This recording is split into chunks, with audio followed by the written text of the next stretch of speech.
Everyone, this is Revenge Heat. Tonight's story starts with a graduation stage, a microphone, and my father's voice cutting across a silent auditorium. "That's not my daughter up there. That's a disappointment in a cap and gown." He said it to the row behind him, loud enough that 3 people turned to look at me. I kept walking across the stage. I shook the dean's hand. I smiled for the photo. And I never looked in his direction once. 22 years later, he called me from a hospital bed asking me to be his emergency contact. I let it ring. "My name is Lee. I'm 34 now and I work in structural engineering. I design bridges, which I find quietly funny because the one skill I never learned growing up was how to build something that could hold weight without collapsing. People who know me now see the composure first. The way I don't raise my voice, the way I think before I answer, the way I hold a room without demanding it. They assume that's just personality. They don't know it's scar tissue. They don't know what it costs to be this steady when the person who was supposed to be your foundation spent 20 years testing whether you'd crack. Before I tell you what happened when he finally called me, tell me something first. What time is it where you are, and what's the hardest thing someone ever said to you in public? Drop it in the comments. I want to know how far this reaches. My father wasn't a monster in the obvious sense. He didn't drink, didn't hit, didn't disappear. He showed up to everything, and that was somehow worse because his presence never meant safety. It meant performance. He coached my brother's baseball team and took every opportunity to remind the other parents that I was the bookish one, the one who didn't get the athletic genes. He said it cheerfully. He said it like a joke. He said it in front of me, always in front of me, and then looked at me with this half smile like he was waiting to see if I'd laugh along. I never laughed. And he never forgave me for that. The graduation was at the end of May. I was the first person in my immediate family to finish a 4-year degree. I'd paid for it myself through scholarships and part-time work at a campus print shop where I smelled like toner for 3 years. My mother came. My aunt came. My father came because my mother asked him to, even though they'd been divorced for 6 years by then and operated in the same rooms the way 2 weather fronts do, cold pressure pushing against cold pressure, until one of them moved. I gave the student address that day. I had been asked to speak because I had the highest GPA in the College of Engineering, and I'd written the speech in my apartment at 2 a.m. with the window open and the sound of traffic below, something that felt honest for once, about what it means to build things that outlast you. I didn't know he was going to say what he said. I found out later from my cousin, who was sitting 2 rows behind my father, and heard it clearly. "That's not my daughter up there. That's a disappointment in a cap and gown." Then he turned back around and clapped politely when I finished, and at the reception afterward he shook my hand like a colleague and said, "Good speech, very technical." I smiled. I thanked him, and I drove home alone and sat in my car in the parking garage for 20 minutes before I could make myself go inside. That was the moment I decided something quietly, without drama and without announcement. I decided I was done trying. I want to stop here. And be clear about what I mean by done, because people hear that word and they think it means anger. It wasn't anger. Anger had already burned through me years earlier, all through high school when he'd told my math teacher I was overestimating myself, when he'd told my college counselor that I should have a backup plan for my backup plan, when he'd missed my regional science fair win because he had tickets to a baseball game and didn't think it was worth rescheduling. What I felt after graduation wasn't anger. It was something quieter and more final, the feeling of a door closing on its own, not slammed, just drifting shut on a hinge until the latch clicks. I moved across the state 8 months later for work. I called my mother every Sunday. I called my aunt on her birthday. I sent my brother a text on holidays, and he sent one back, and neither of us went deeper than that. And my father, I didn't call. I didn't write.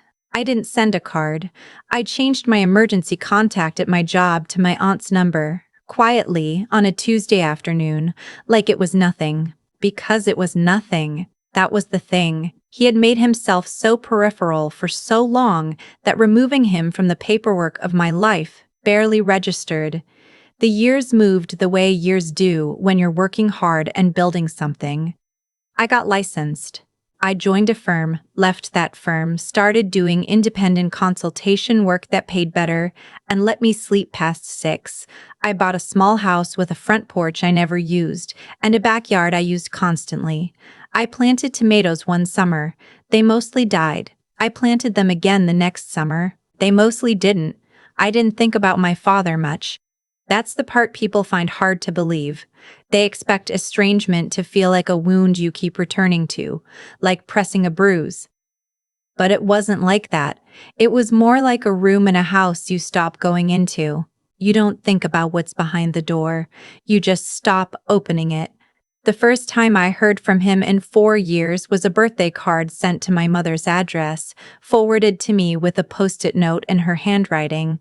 He asked me to send this. I said I would. Don't feel obligated. The card was generic, the kind you grab from a drugstore rack without reading. He'd written inside in his careful printed handwriting, "Hope the year is good. Dad." I put it in the recycling. The second time was a voicemail left on a number I rarely checked, my work landline. He said he was passing through the area for a conference and thought maybe we could have dinner. He said it lightly, as if we were old acquaintances who'd lost touch through mutual negligence. I didn't return the call. I don't tell you these things to make him sound pathetic. I tell you them because they matter for what came next. The third contact was different. It came on a Wednesday morning in late October. I was at my desk reviewing load calculations for a pedestrian overpass when my cell phone rang with a number I didn't have saved. I almost didn't answer. I get spam calls on that line constantly. But some reflex, made me pick up. It was a nurse at a hospital 3 hours away. She told me that a man had been admitted the previous evening with a cardiac event, that his condition was serious but stable, and that he had listed me as his emergency contact. I sat very still for a moment. I said, "I'm not his emergency contact." She said, "He has your name and number in his intake form." I said, "I understand, but he did not ask my permission and I'm not his next of kin. His emergency contact should be his brother or his sister. He has both. Is there anyone else listed?" There was a pause, papers shuffling. She said, "You're the only one listed." I closed my eyes for a second, then I asked for the attending physician's direct line, told the nurse I would call back, and hung up. I sat there for a while with my hand still on the phone. Here's what I didn't feel. I didn't feel fear. I didn't feel the pull of obligation that I think he was counting on. What I felt was something more complicated, more tired, a kind of exhaustion at having to make this decision again in a new shape. I called my aunt. She picked up on the second ring, the way she always does, as if she keeps her phone close for exactly this kind of moment. I told her what happened. She was quiet for a moment, then she said, "What do you want to do? Not what should you do. What do you want to do?" That question is one of the most loving things anyone has ever asked me. I thought about it for a long moment. Then I said, "I want to call his brother. I want to give them the hospital information, and then I want to go back to work." She said, "Then do that." So I did. I found my uncle's number through my mother, who passed along without comment. I called him, explained the situation, gave him the hospital name and the attending physician's line.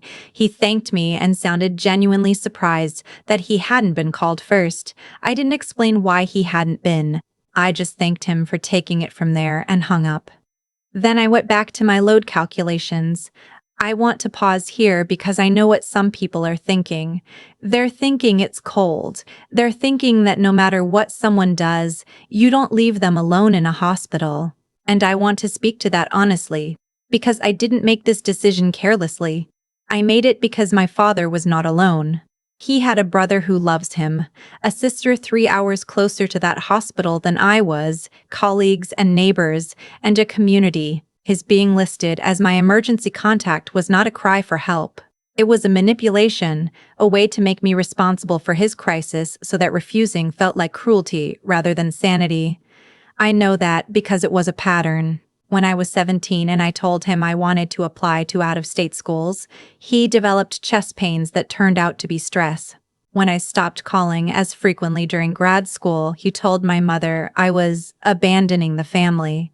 Every time I drew a boundary, he manufactured a situation where holding that boundary looked like causing harm, listing me as his emergency contact when I hadn't spoken to him in years was the same move. He wanted me to walk into that hospital. He wanted to be the one who needed something, so I would become the one who had to give it. I have a therapist I've been seeing for 6 years. She told me once, very gently, that some people use crisis as currency. They spend it to buy access they couldn't get any other way. Recognizing that doesn't make you cruel, it makes you clear. I was clear. 3 weeks passed. I heard through my mother that he had recovered, was out of the hospital, was staying with his brother for a while. I registered this the way you register weather in another city. Good to know. Not my forecast. Then, on a Saturday morning, he showed up at my house. I was on my back porch with coffee and a crossword puzzle, doing the thing I do on weekend mornings when I want to remember that my life is actually good, that the calm is real and not temporary. My neighbor's dog was barking at something in the hedgerow. The light was doing that thing it does in October where it comes in low and gold and makes everything look like it was painted carefully. The doorbell rang. I didn't think anything of it. I went inside, set my coffee down, went to the front door. I looked through the glass panel beside the door and I saw him standing on my porch. He was older than I expected. I know that sounds absurd given how many years had passed, but in my memory, he had stayed fixed. And the man on my porch was smaller somehow, his shoulders curved differently, his hair fully gray now. He was holding his car keys in both hands and turning them over and over like he was counting something. I stood there for a moment. Then I thought about the graduation auditorium. I thought about his voice carrying across those rows. I thought about the dean's hand and the diploma and the 20 minutes in the parking garage. I unlatched the chain, but I did not open the door wide. I opened it to the width of my arm. He looked up when he heard the sound, and his face did something complicated, relief and guilt, and something that wanted to look like love but arrived too late to be convincing. "Lee," he said. His voice was rougher than I remembered. "I should have called first." "I know." I waited. He shifted his weight. "Can I come in? I just need to talk. It won't take long." "No," I said. The word landed between us like something dropped. He blinked. "I'm not here to cause trouble," he started. "I know," I said. "What do you want?" he exhaled. Looked at the keys in his hands, then back up at me. "I wanted to see you. I'm doing better, physically. The doctors say I have to change some things. Diet, stress. And I've been thinking." He stopped. Started again. "I've been thinking about what I did at your graduation, what I said." I watched his face. "I know you know," he said. "Somebody told you, I'm sure, and it wasn't right. I want you to know that." He swallowed. "I've been thinking about it a long time and I want a chance to, I don't know, start over." I know that sounds like a lot to ask. Here's what I noticed. He said he wanted to start over. He said it wasn't right. He did not say I was wrong to say it. He did not say I am sorry for what that did to you. He did not say I have spent 20 years cutting you down in front of other people and I understand if you want nothing to do with me. What he said was, it wasn't right. Passive voice. The thing was wrong. Not the man who did it. I had a therapist who taught me to listen for that distinction. The difference between accountability and regret. Regret says the situation was unfortunate. Accountability says I did something and I understand what it cost you. "What do you want from me specifically?" I asked. He looked uncertain, like the question was unexpected. "I want a relationship with my daughter." "You had one," I said, "for 22 years. You spent it telling me I was overreaching. You spent it making jokes about me to other adults while I was standing right there. You told my college counselor I should manage my expectations. You told my math teacher I was overestimating myself. You told a row of strangers at my graduation that I was a disappointment." His jaw tightened. "I was trying to prepare you for the real world. And there it was, the same sentence in a different coat, cruelty with a rationale stitched to it. The same logic my own analysis of stories like mine keeps uncovering, harm packaged as instruction, control disguised as love. You weren't preparing me, I said. You were protecting yourself from having to be proud of me. He opened his mouth, closed it. Because if I failed, I said, keeping my voice even, it would have been expected. But if I succeeded, you would have had to admit you were wrong about me, and you couldn't do that. I'm not asking you to confirm it, I said. I'm telling you what I know. I don't need your version of events. I lived mine. He looked down at the keys again. When he looked back up, his eyes were wet, and I noticed that even then the tears came before the apology. The emotion arrived to soften me before the words could. I'm getting older, he said quietly. I had a heart event. I'm not going to be around forever. And I don't want to die with this between us. I breathed in once, slow. I understand that, I said. I genuinely do. And I'm glad you're recovering, but you not wanting to die with this between us is about your comfort, not mine. He shook his head. You're punishing me. I'm protecting myself, I said. Those aren't the same thing. He pressed his hand against the doorframe, not aggressive, just searching for something solid. You're my daughter, he said. I'm your father. Yes, I said, and for 22 years I needed you to act like it. I needed you to be the kind of father who believed in me, who didn't make me the punchline, who came to the right events for the right reasons. I needed that when I was 12, and when I was 17, and when I was 22 standing on a stage giving a speech I wrote at 2 in the morning because I was proud of what I had done. My voice stayed level. That surprised me. I don't need it anymore. I built the life I needed without it.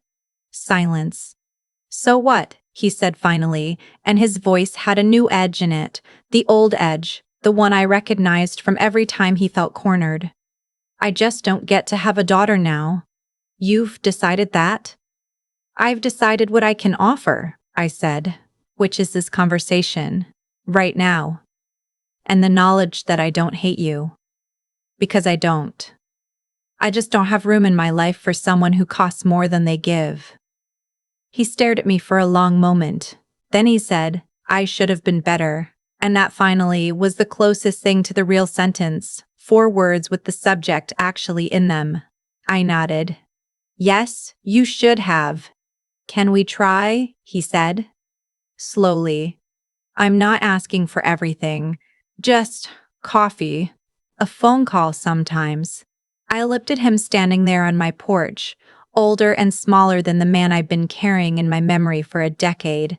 And I made a decision that I want to be honest about, because it might not be the decision you'd make, and that's okay. I said, here's what I can do. You can write me a letter. Not an email, a letter. Tell me what you actually did and what you understand about what it cost me, not what you meant, not your explanation, what it cost, and I'll read it. If what's in it is real, I'll respond. He blinked. A letter. A letter, I said. You have my mailing address. You've had it for 3 years since the birthday card. If you want a chance, put it on paper. Because talk is something you've always been good at, and it's always gone in the direction that served you. A letter takes longer. You have to sit with it.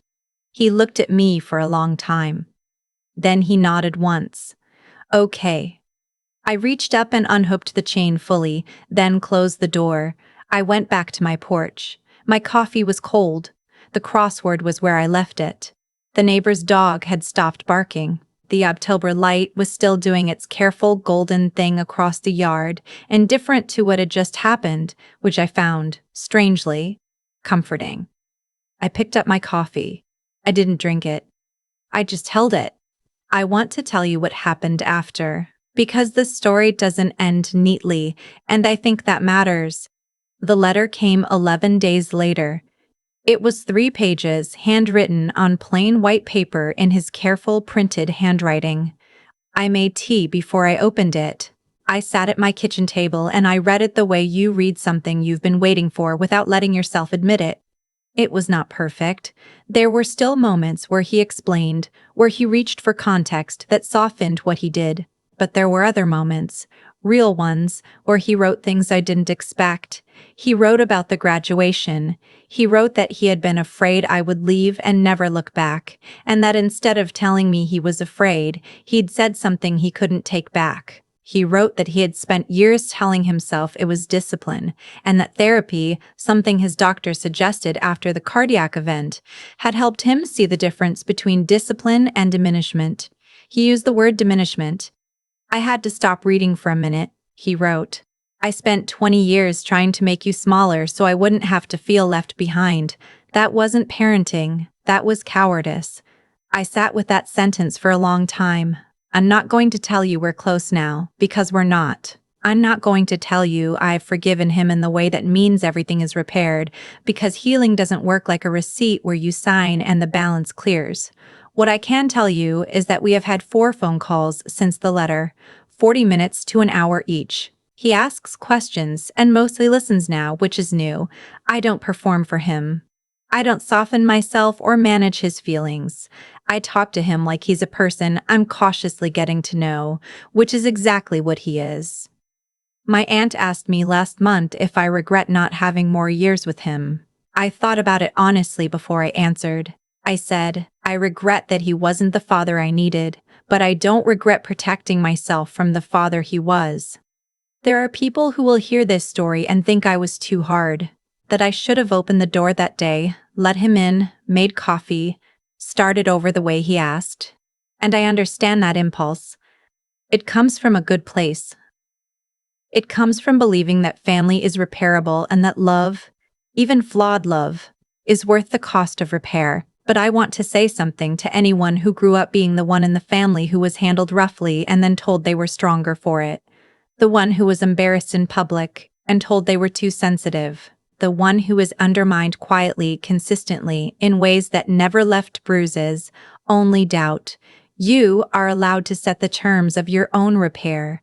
You are allowed to require that the person who hurt you do the work of understanding what they did before you let them back into your life. You are allowed to say, write it down, make it real. Because I've been carrying this for 20 years and the least you can do is sit with it long enough to fill 3 pages. That's not cruelty, that's not a punishment. That's knowing what you're worth and asking the other person to meet you there. My father said I was a disappointment in a cap and gown. I design bridges now. Real ones, load-bearing ones, the kind that have to hold weight from both directions at once and still stand. There's something in that I don't have to explain. So tell me, honestly, if you were in my position, would you have asked for the letter, or would you have opened the door? Comment below and tell me why. I read every single one because the more we talk about what it actually looks like to love someone without letting them harm you, the harder it gets for anyone to confuse those two things. Thank you for listening. There's a version of this story where I open the door all the way, where I make coffee and let my father sit at my kitchen table and I absorb the apology he almost gave me, the one that still had his fingerprints of self-protection on it, and I call it enough. I know why people want that version. It's cleaner. It lets everyone breathe. But here's what I've learned, not from a book or a therapist's script, but from actually living inside the wreckage of a relationship like this one. The moment you accept an apology that isn't real, you don't heal. You just reset the clock. You give the person who hurt you permission to hurt you again on the same terms, because you've shown them that the terms are acceptable. My father spent 22 years telling me, in every way a person can tell another person without using those exact words, that I was too much and not enough at the same time. Too ambitious, not realistic. Too sensitive, not tough. Too focused on my own path, not grateful enough for his version of guidance. And the thing about that kind of damage is that it doesn't announce itself. It doesn't leave a mark you can point to. It operates quietly, like water getting into the foundation of a building, invisible until the morning you notice the floor is no longer level. I noticed my floor wasn't level sometime in my mid-20s. I was doing well by every external measure, and I still couldn't take a compliment without internally auditing it for what the person actually meant. I still caught myself preemptively shrinking in professional settings, making myself smaller before someone else could do it for me. That's what years of diminishment does. It doesn't break you all at once. It teaches you to break yourself first, as a defense. What changed wasn't a single conversation or a single letter, though the letter mattered. What changed was the decision, which I made quietly on a Tuesday when I was changing an emergency contact form, that I was no longer available to be the place where my father deposited his guilt without doing the work of actually understanding it. That decision cost me something. I want to be honest about that. There is a grief in choosing clarity over connection, especially when the connection is with a parent, especially when some part of you spent decades hoping they would finally see you. The grief is real. I let myself feel it. What I didn't do was confuse it for a reason to go back. The letter changed something because it was the first time he sat still long enough to write the word diminishment, to put on paper, in his own handwriting, that he had made me smaller on purpose, even if he hadn't understood at the time that's what he was doing. Accountability isn't the same as perfection. It doesn't require that someone transform overnight. It just requires that they stop lying about what they did. He stopped lying. Slowly, imperfectly, with some backsliding, but he stopped. And I did something I didn't expect. I left the door open. Not wide, not unconditionally, but open, because I'm not interested in punishing him. I'm interested in protecting myself, and sometimes those two things look the same from the outside but feel entirely different from where you're standing. The bridges I design have to account for load from every direction: wind, weight, temperature, time. You don't build something to last by ignoring what it has to carry.